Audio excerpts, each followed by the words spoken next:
Mon cher président, mon cher directeur, cher vieux camarade, encore une fois, merci de m'inviter à monter vos augustes 24 marches, un peu perdus dans le troupeau, une fois par seconde. Mais vous le savez, je ne fais plus, et depuis longtemps, partie de la distribution. Et donc ne suis pas non plus là où vous croyez encore que je suis encore. En fait, je suis d'autres pistes. Et voici d'autres lieux où je réside parfois de longues années, parfois quelques secondes, sous la protection de l'étrange ecclésiaste, murmurant que ce qui sera a déjà été prodigieux, n'est-ce pas? Oui, j'irai dorénavant là où je suis resté. La violenza, la violenza, la violenza, la rivolta, chi ha esitato questa volta, lotterà con noi domani.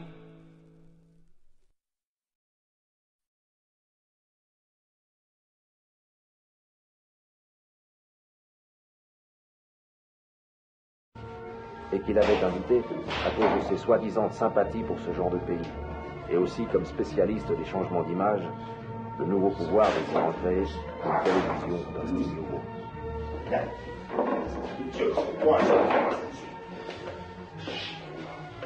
Je ne me sentais pas à mon aise dans cette atmosphère. Le Comintern avait changé depuis 1923 et moi-même, je n'étais plus ce jeune homme qui avait bousculé des barrages de police et combattu derrière les barricades, un fusil à la main. Firalai avait à mes yeux plus d'importance que Joseph Staline et la Révolution.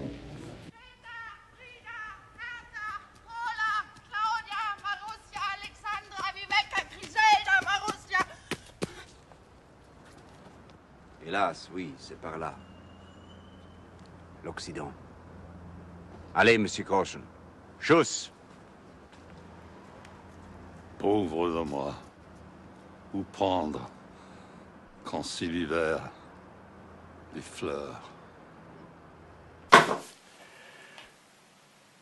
Et pendant les prochaines et dernières vacances, souvent je me réfugie dans la maison des origines du totalitarisme, où Jean Cavaillès, hélas, défia la Gestapo. Ce n'est pas le contenu des idéologies, mais la logique même, selon laquelle les dirigeants totalitaires les utilisent, qui produit ce sol familier et la certitude sans faille de la loi. La logique, c'est-à-dire le raisonnement pur, sans égard. Le risque dans la solitude est toujours de se perdre soi-même. C'est le risque professionnel, pourrait-on dire, qu'assume le philosophe, parce qu'il recherche la vérité et se préoccupe de questions que l'on qualifie de métaphysiques, mais qui sont en fait les seules qui préoccupent tout le monde. La solution des philosophes a consisté à s'apercevoir qu'il y a apparemment dans l'esprit humain lui-même un élément capable de contraindre autrui, et ainsi d'engendrer du pouvoir. On appelle habituellement cette faculté la logique. Et elle intervient chaque fois que nous affirmons qu'un principe ou un énoncé possède en lui-même une force probante, c'est-à-dire une qualité qui fait qu'on est véritablement contraint d'y souscrire.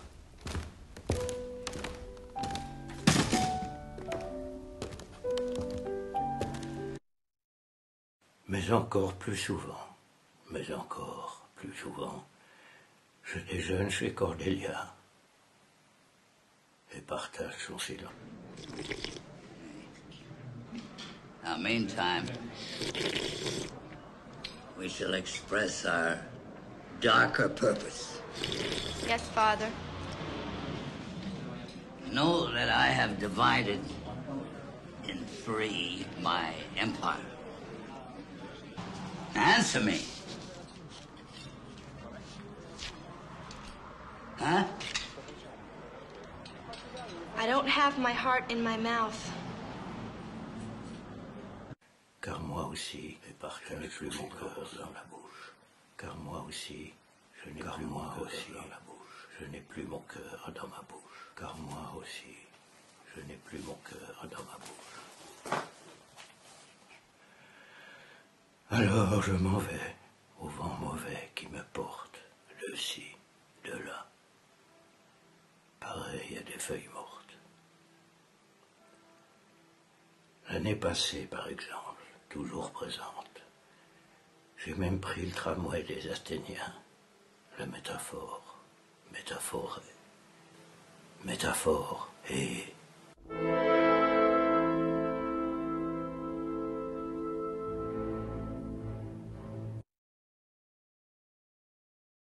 pour retourner.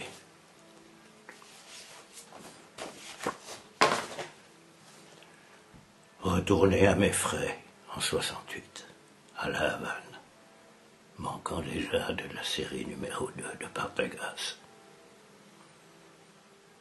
Et aujourd'hui, comme d'habitude, je crois comme lui que la possibilité d'expliquer m'a toujours paru la seule excuse à l'existence de la parole.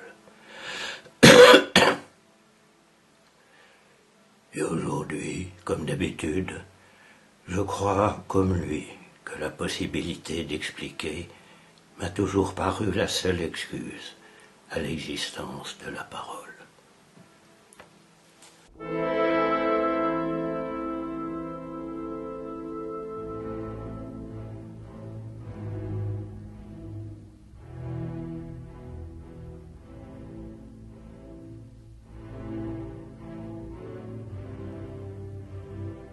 Vous voyez donc bien qu'étant ailleurs qu'ici, il n'est pas possible, chers camarades, que je vous rejoigne ce 21 mai.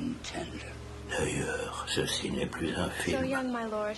bien que ce soit mon meilleur. True. Une simple valse, mon cher président. Avec quoi je vous souhaite, en l'écoutant, d'y trouver le vrai faux raccord avec votre prochaine destinée. Take this waltz, take this waltz, take this waltz, it's lies of prejudice.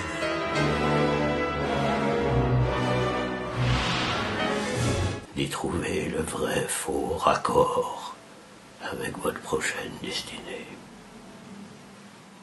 Amicalement à vous, Jean-Luc Godard. Amicalement à vous, Jean-Luc Godard.